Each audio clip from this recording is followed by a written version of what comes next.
함께 즐기는 재림교회 역사 이야기.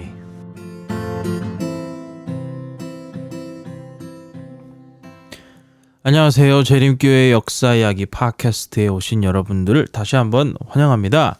오늘은 에피소드 13번째 이야기, 스팀 프레스, 증기 인쇄기라는 제목으로 이야기를 해보도록 하겠습니다. 오늘은 1857년에서 58년에 있었던 이야기를 해보려고 합니다. 지난 시간에 우리는 지쳐 있었던 화이트 가정이 배틀크릭으로 이사했다는 이야기를 했습니다. 배틀크릭의 재림 신도들이 제임스와 엘렌에게 정말 큰 축복이 아닐 수 없었죠. 또 존 러프로가 장막 집회를 위한 텐트를 가지고 다니면서 집회를 했었다는 이야기도 했었습니다. 당시 재림교회의 목회자 혹 재림교회의 사역자 강사가 된다는 의미는 빈곤함을 벗어날 수 없었다는 의미였기에 그 빈곤함, 가난함을 견디지 못했던 J.N. 앤드류스가 아이오와주 와콘이라는 곳에 정착하려고 했었다는 이야기도 했었죠. 하지만 그를 찾기 위해서 제임스와 엘렌 화이트이 미국 중부의 잔인한 겨울의 눈을 뚫고 썰매를 타고 거의 340km를 여행했었다는 이야기도 기억하실 것입니다. 그것에 감동했던지 앤드류스와 러포로는 엘렌의 진심 어린 충고를 듣고 다시 사역자로 돌아오게 됩니다. 일리노이주의 라운드 그로브에서 다시 사역을 시작한 러포로. 우리는 그가 사역하면서 당시 돈으로 10불 그리고 털잠바를 보수로 받았다는 이야기를 했습니다. 이 정도로 전에 했던 이야기를 요약 정리했고요. 이제는 오늘의 이야기로 들어가 보도록 하겠습니다. 다시 아이오와주 와콘으로 돌아가서요. 제임스와 엘렌이 와콘을 방문하기 전, 즉 이 커플은 미시간에 있었죠. 제임스는 와콘에서 일어나는 일들에 대해서 굉장히 직설적인 평가를 내렸습니다. 제임스는 와콘으로 이사했던 이들 중에서 가장 영향력 있던 가족들의 이름을 언급하면서 궁금해할 리뷰의 독자들에게 와콘에서 무슨 일이 일어나고 있는지에 대해서 설명하겠다고 했죠. 제임스는 와콘에 무언가 문제가 있는 것 같다라고 보고합니다. 당시 와콘은 재림신앙의 열성을 잃고 그저 세상의 안정과 성공을 원하는 이들의 상징처럼 알려지게 되었습니다. 하지만 와콘에 있는 이들은 제임스가 리뷰를 배틀크릭으로 옮긴 것에 대해서 굉장히 큰 의혹을 품고 있었습니다. 우리는 왜 이들이 제임스에 대해서 이렇게 생각했는지는 알 수는 없습니다만 아마도 리뷰의 이사를 돈 낭비라고 생각했거나 아니면 제임스의 독자적인 리더십이라고 생각했던 것 같습니다. 하지만 제임스는 리뷰를 운영하는 게 얼마나 어려운 일인지를 설명했죠. 얼마나 사람들이 알아주지 않는 일인지, 얼마나 일이 많은지, 또 얼마나 많은 순간 자신의 자비를 들여서 운영을 했었어야 하는지 등등의 이야기였습니다. 또 나아가서 리뷰를 배틀크릭으로 옮기는 것은 제임스의 개인적인 선택이 아니라 대총회의 결정이었다는 것도 강조하고 싶었을 것입니다. 제임스는 리뷰의 독자들에게 리뷰의 이동에 대해서 이미 언급했고 혹시나 그것에 반대하는 사람이 있으면 언제든지 그 의견을 발표할 수 있는 기회를 줬다고 생각했죠. 하지만 독자들 중에 어떤 이들은 제임스의 이런 행동을 혹은 이런 결정을 반대하지 않았다면 조용히 우리가 하는 대로 따라오세요. 이렇게 받아들여지지 않았을까요? 어디까지나 이것은 저의 개인적인 생각일 뿐입니다. 하여튼 결론적으로 이야기하면 이 일로 인해서 여러 가지 드라마가 있었습니다. 제임스와 엘렌이 와콘을 방문해서 그곳에 있는 이들과 아주 특별한 시간을 가졌다고 리뷰지에 보고를 했습니다. 제임스는 우리는 주님 안에서 하나됨을 느꼈고 실수가 많고 부족한 우리들에게 주시는 주님의 특별한 은혜를 경험했다라고 기록했죠. 서로에 대한 오해가 있었지만 제임스가 더 자세히 설명하는 것으로 정리가 될 수 있는 상황이었다고 생각합니다. 보통 오해는 이렇게 풀리는 게 정상 아닌가요? 불행하게도 이것으로 상황이 정리가 되지 않았습니다. 그런 상황이 있잖아요. 간단하게 풀릴 것이라고 생각했던 문제가 생각보다 많이 꼬여있는 상황일 때 있지 않습니까?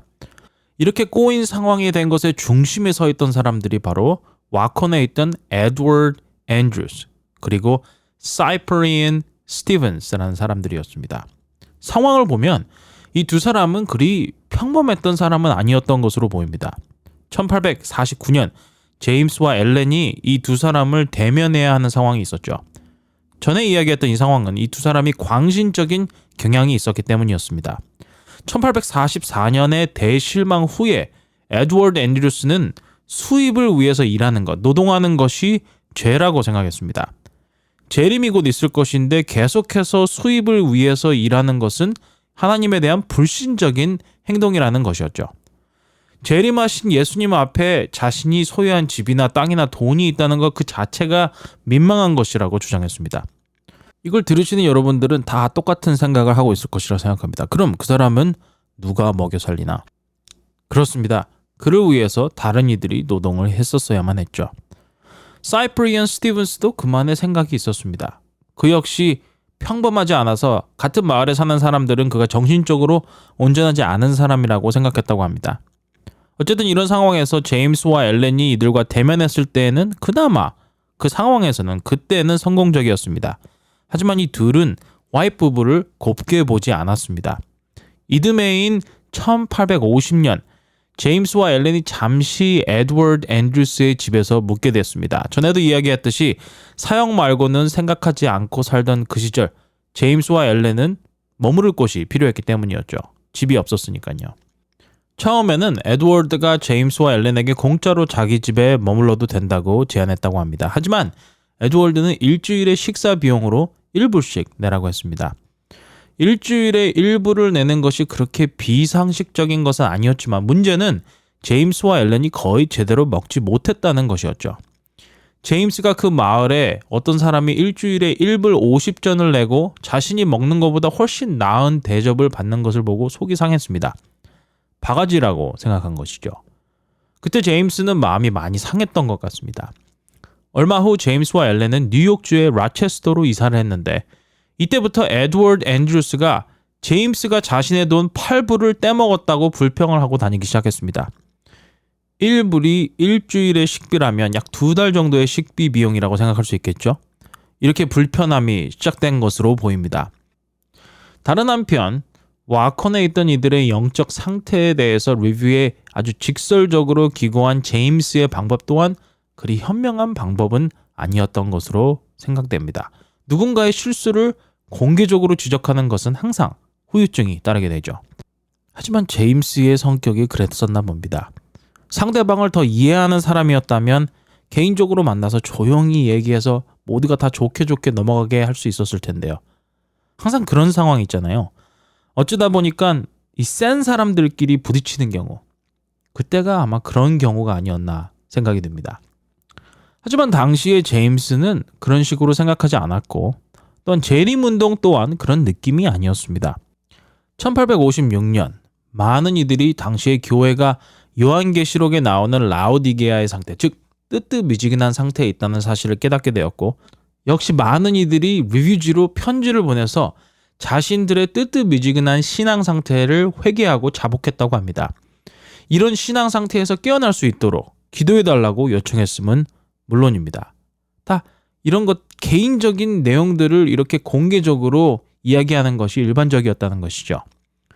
알프레드 마이너라는 사람은 자신 주위에 예수님의 재림을 믿지 않는 이들과 어울리면서 하나님으로부터 멀어지려고 했다라는 내용을 1857년 3월 5일에 써서 보냈다고 합니다. 어떤 사람은 2월 12일자 리뷰에 이런 글을 써서 보냈습니다. 우리는 한동안 영적으로 차갑고 하나님을 떠난 상태였습니다. 주님의 영과는 전혀 상관없는 것처럼 살았습니다. 다들 알다시피 이 운동에 참여한 이들은 다 가족같이 가깝게 지냈습니다. 서로 가깝게 지내던 이들이었기에 자유롭게 서로의 실수를 이야기해주고 기도해주고 실수나 잘못을 고쳐나가게 도와줬던 것이죠. 아마도 이런 분위기에 있었던 제임스 와잇은 와컨에 있는 이들의 실수를 있는 그대로 직설적으로 이야기했던 것은 아니었을까요? 얼마 후 제임스는 리뷰즈를 통해서 우리는 화해했고 이제 아무런 문제가 없다라고 기록했다고 합니다. 하지만 실수를 지적하는 사람과 지적받는 사람들 사이에는 아주 큰 차이가 있죠. 당시 재림운동에 참여했던 사람들에게는 투명성이 중요시되었기에 이렇게 적나라한 지적들이 오히려 좋게 받아들여졌던 것 같습니다. 뭔가 감출 것이 없다고 생각했고 모두가 다 솔직하고 진실되게 행동하고 이야기하는 것이 자연스럽게 받아들여진 것이죠. 그런 척하고 없는 것을 있는 것처럼 이야기하는 것이 그리 반갑게 받아들여지지 않았었죠. 모두가 다 그랬기에 마음이 소심한 사람들에게는 쉽지 않은 시절이었는지 모르겠습니다. 제임스 와이시 출장을 가면 리뷰에 실렸습니다. 어딘가에서 장막 집회를 열면 리뷰에 역시 실렸죠.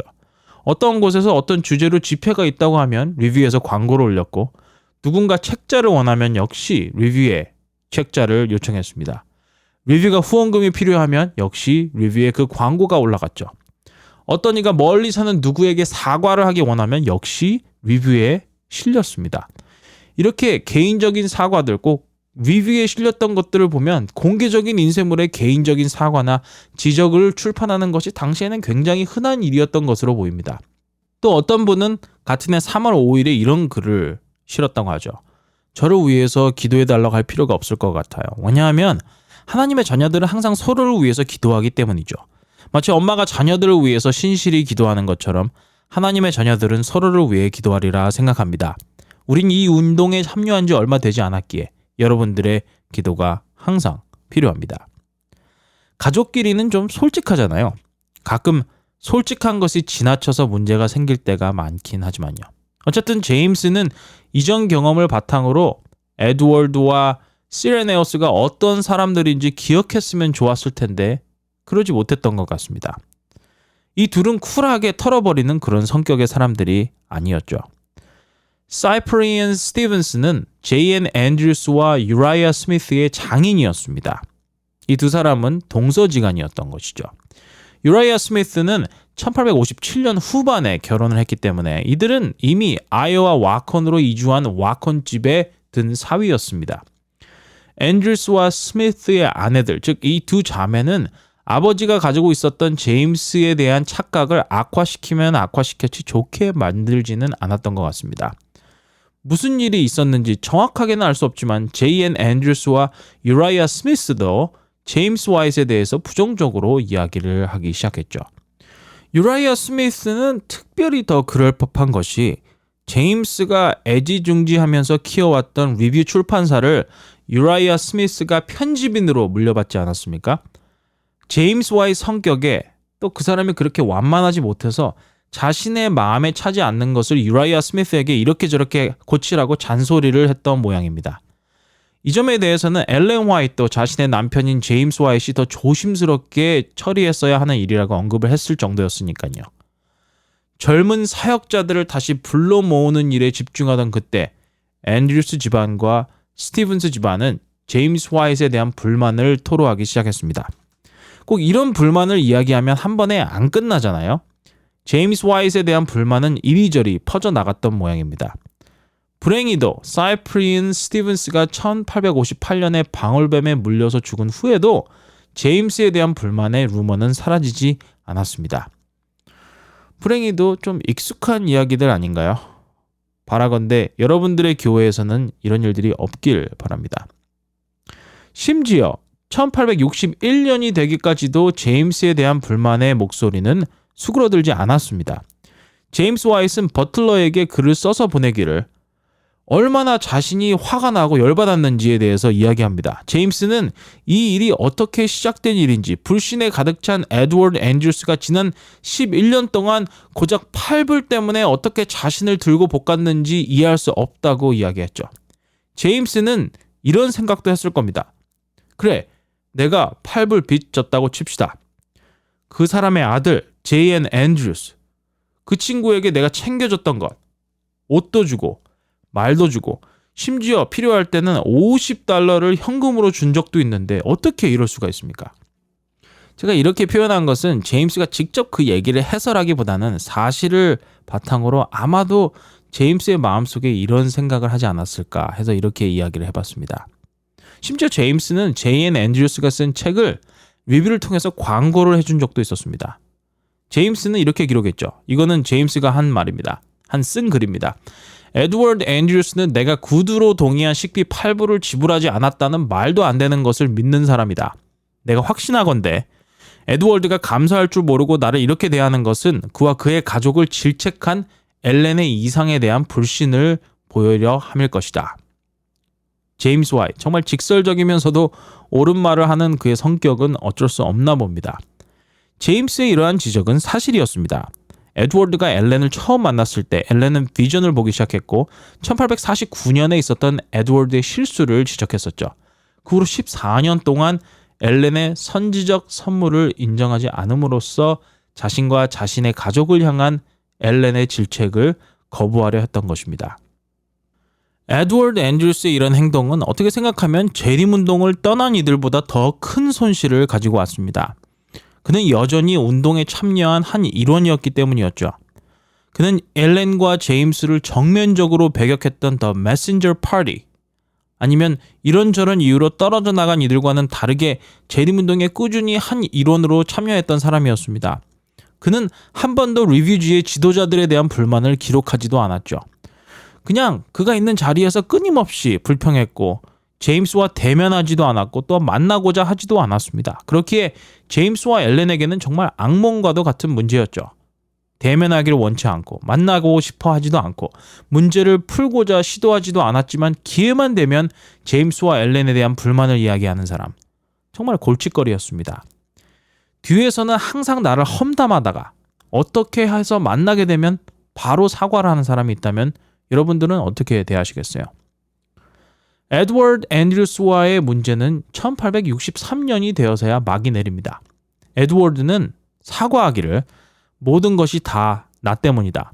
내가 아무런 증거도 없이 제임스를 괴롭게 했다. 이렇게 얘기함으로 마무리가 된 것 같습니다.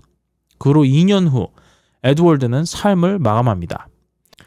이것 때문에 많은 이들이 에드워드가 진심으로 사과를 한 것일까 생각하는 사람들도 있습니다만 하여튼 이런 기록들을 바탕으로 우리는 에드워드가 그의 사과를 삶의 마지막까지 미뤄왔다는 사실을 확인할 수 있는 것 같습니다. 이번에는 조사 심판이라는 것에 대해서 이야기를 좀 해보도록 하겠습니다. 다시 1857년으로 돌아가서요. 그 해에 재림교회가 받아들인 한 가지 중요한 성경의 가르침이 있었으니 그것은 조사 심판 혹은 재림 전 심판이라고 부르는 성경 교리입니다. 많은 이들이 재림교회가 가진 이 성경의 가르침을 잘 모르거나 아니면 어떤 이들은 이 가르침에 대해서 매우 불편하게 생각합니다. 그해 1월 제임스와 엘렌을 썰매로 와트컴까지 데려다 주었던 일란 이버츠, 이 사람에 의해서 시작된 일이었습니다.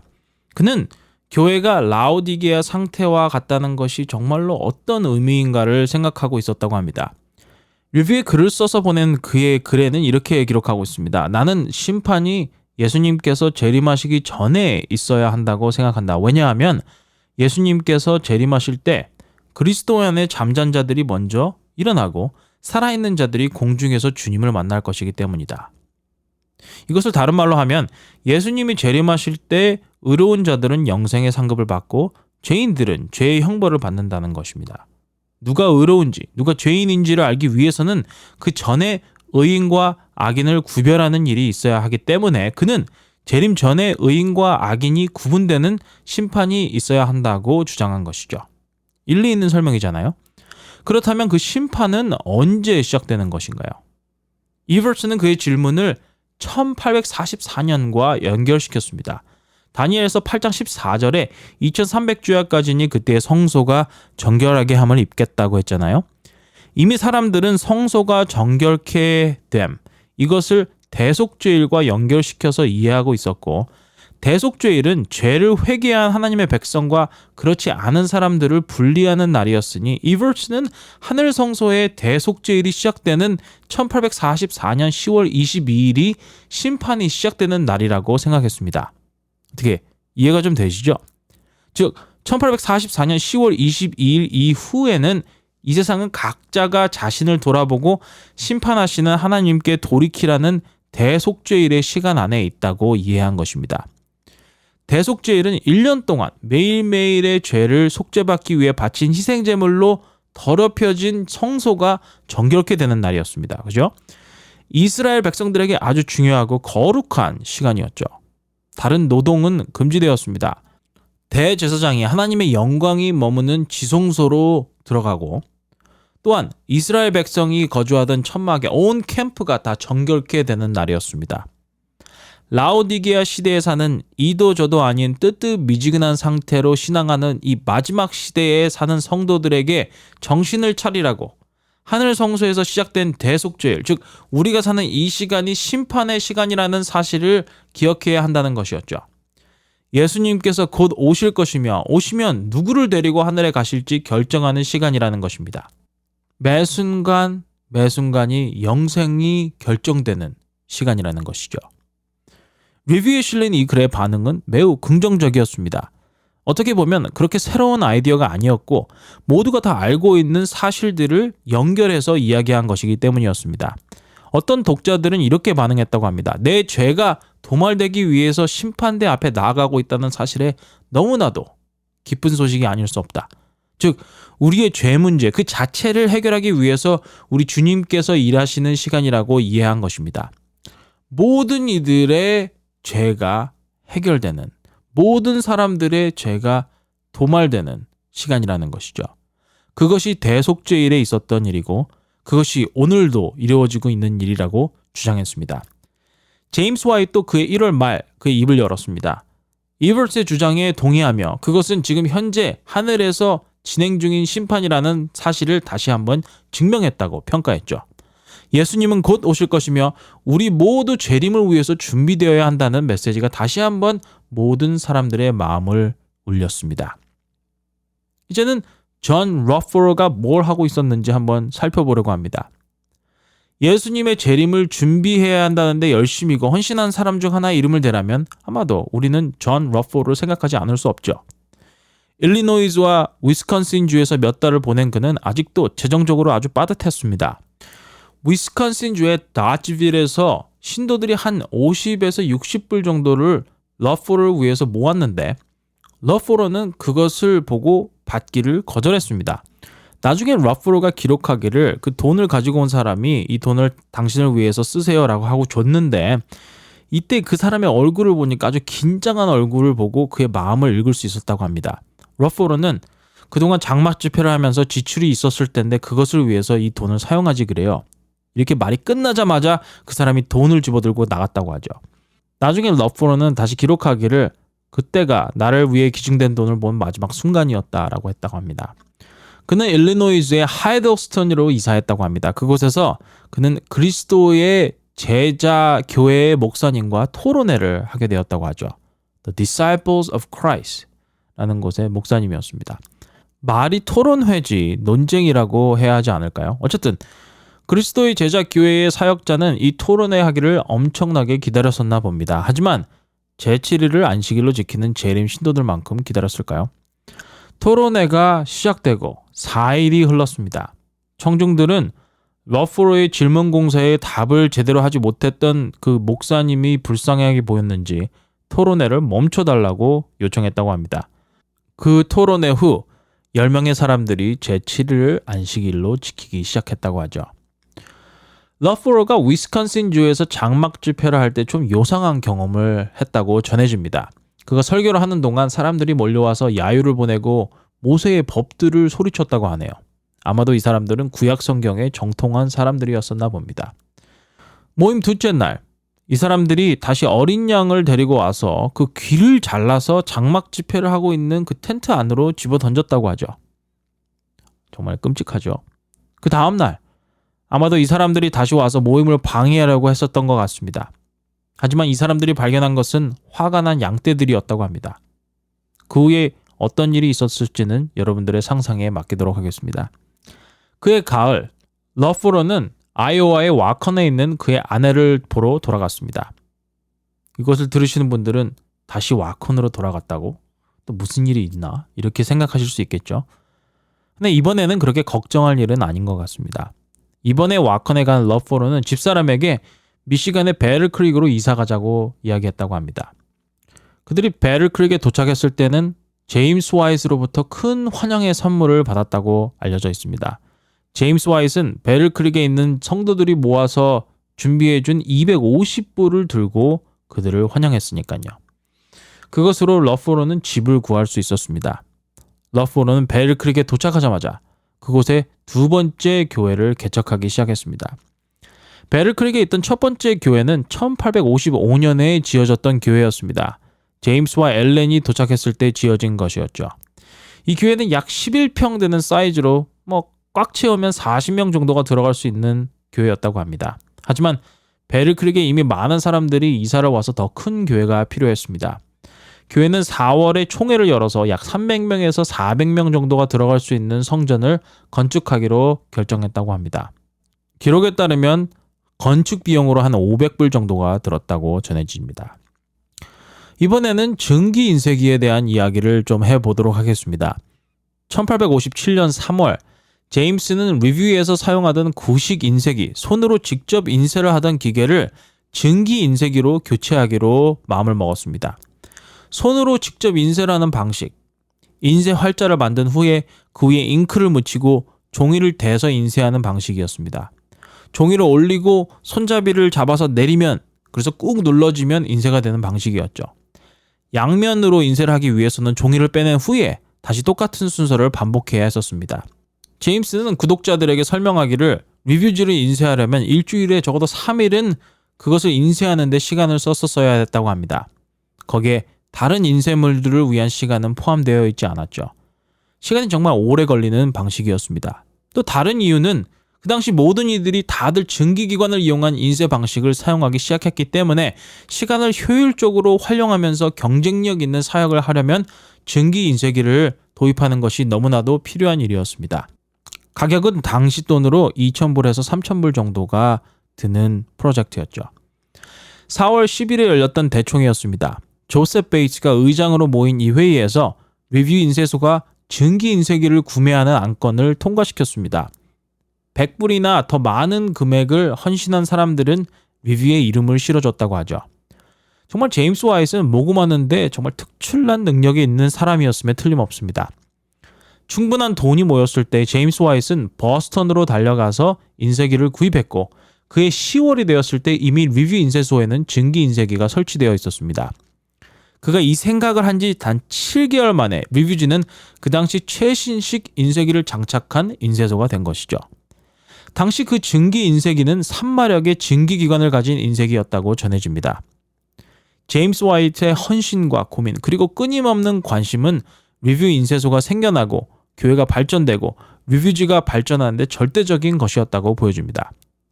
리뷰지는 지금까지도 내려오는 재림교회의 전통인데요. 최근 제7일 안식을 위해서 재림교회 대총회에서 리뷰지의 편집자로 제가 알고 지내는 친구인 저스틴 킴 목사를 임명했습니다. 정말 이렇게 자랑스러울 수가 없죠. 제가 문자로 농담 반 진담 반으로 저스틴 목사에게 이렇게 메시지를 보냈습니다. 나중에 하늘에 가면 제임스 화이트과 할 말이 많겠다. 지금도 받고 있는 이 리뷰지 받을 때마다 저스틴 킴 목사를 위해서 기도합니다. 어쨌든 제임스가 버스턴에서 인쇄기를 구입하러 가는 길에 그는 가는 길목마다 신도들이 있는 곳을 들렀습니다. 그는 사람들에게 장막 집회가 세상에 하나님을 모르는 사람들을 위해서 열리긴 하지만 멀리 떨어져 사는 신도들이 1년에 한 번씩 모여서 교제하는 집회를 열면 어떻겠냐라고 제안했던 것이죠. 1년에 한 번 모이는 장막 부흥회. 어쩌면 야영의 느낌이 물씬 나지 않습니까? 그때 대총회는 몇 가지 결정을 내렸다고 합니다. 첫 번째, 사역자들의 급여에 관한 것이었습니다. 그 모임에서 당시에 미시간에 있던 신도들에게 그 지역을 방문하는 사역자들에게 어느 정도 돈을 모아서 지급하자고 제안했습니다. 이렇게 한 위원회가 만들어져서 이 자금을 운영하도록 했다고 합니다. 지금도 제7일 안식을 위해서 재림교회의 사역자들은 각 주에 아니면 각 지역에 위치한 합회로들로부터 급여를 받습니다. 미국이나 한국이나 어디나 똑같죠. 사역자들은 지역교회들로부터 직접 급여를 받지 않게 되었습니다. 미시간으로부터 시작된 이 방식은 지금도 여전히 똑같이 내려져 오고 있는 재림교회의 전통이죠. 대총회는 또한 독일말로 된 안식일에 대한 전도지를 만들기로 결정했다고 합니다. 위스콘신과 아이오와에는 독일 이민자들이 아주 많았기 때문입니다. 당시에 통계를 보면 한 10%는 독일어를 하는 사람들이었다고 하죠. 이런 와중에 제임스 와이트는 리뷰가 미시간으로 옮긴 후에 미시간에 있는 재림 신도의 수가 50% 이상 증가했다고 보고를 합니다. 그는 많은 이들이 리뷰의 사역을 위해서 희생해 준 것에 대해서 감사했고 특별히 새로이 안식일을 받아들인 이들도 리뷰를 지원하는 것을 아끼지 않았다는 점을 이야기했습니다. 동부에서 전도 사업에 어려움을 겪는 이들은 미시간으로 초청해서 그곳에서 전도법을 배우도록 해주기도 했죠. 배틀크릭 미시간이야말로 정말 재림교회의 메카와도 같은 곳이 되었습니다. 1857년 겨울입니다. 러프보로가 드디어 교회로부터 재정적인 지원을 받게 되어서 좀 나아진 겨울이었지만 그래도 쉽지 않은 겨울이었습니다.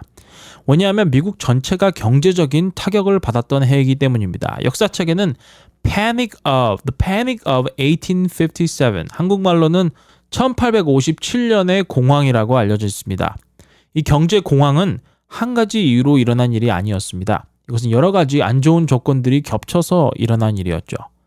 그중 몇 가지를 이야기하자면 SS Central America 호가 3만 파운드의 캘리포니아 금을 싣고 가다가 침몰하는 사고가 있었습니다.